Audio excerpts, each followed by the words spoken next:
80 शब्द प्रति minute. 10 second के बाद यह डिक्टेशन स्टार्ट होगी। स्टार्ट।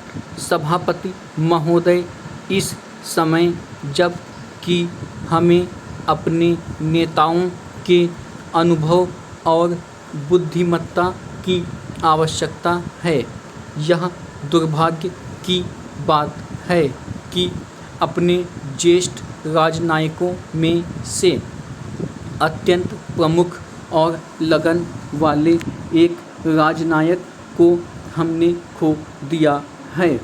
बड़े दुख के साथ मैंने यह सुना कि बड़े सवेरे कल श्री अय्यंगार की मृत्यु हो गई।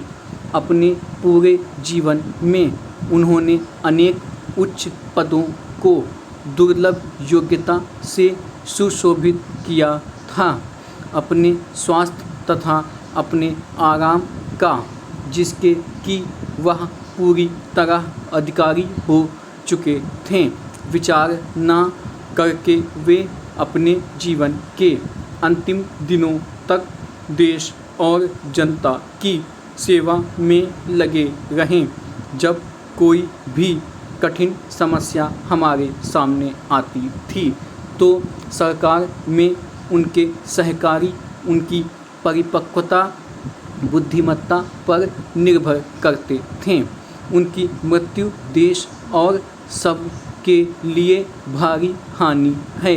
जब कि हम नवीन और समृद्ध भारत का निर्माण करने में तथा उन लाखों लोगों को सुख सुविधा पहुंचाने में लगे हुए हैं जिन्हें दरिद्रता के अभिशाप से भूतकाल में काफ़ी पीड़ित रहना पड़ा। संसार की समस्याएं हमारे सामने बलात् आ खड़ी होती हैं और हम ना तो उनसे बच सकते हैं और ना अपने को उनसे अलग रख सकते हैं। मेरी सरकार की अन्य देशों के मामलों में हस्तक्षेप करने की लेश मात्र भी इच्छा नहीं है, किंतु स्वतंत्रता के साथ साथ अनिवार्य रूपेण भारत पर जो जिम्मेदारी आ पड़ी है उसको तो इसे निभाना ही है। जैसा कि सर्वविदित है, हमने संसार के सब देशों के प्रति मैत्री और शांति की नीति बरतने का प्रयास किया है।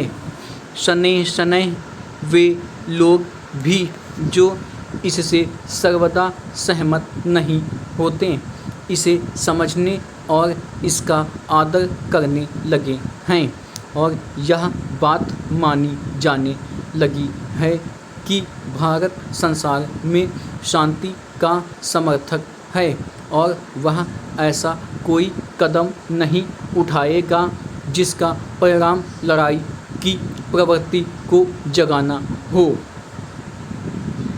इसी नीति के अनुसरणार्थ मेरी सरकार ने कुछ ऐसे प्रस्ताव पेश किए थे जिनसे उसे यह आशा थी कि कोरिया युद्ध के बारे में समझौता हो जाएगा।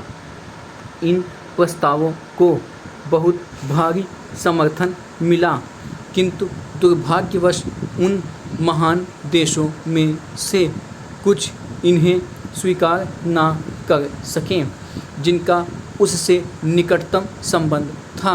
वह युद्ध जारी है और उससे न केवल कोरिया की जनता को ही कठोर यातना सहन करनी पड़ रही है, वरन अवशिष्ट संसार के लिए भी वह खतरे का निशान है।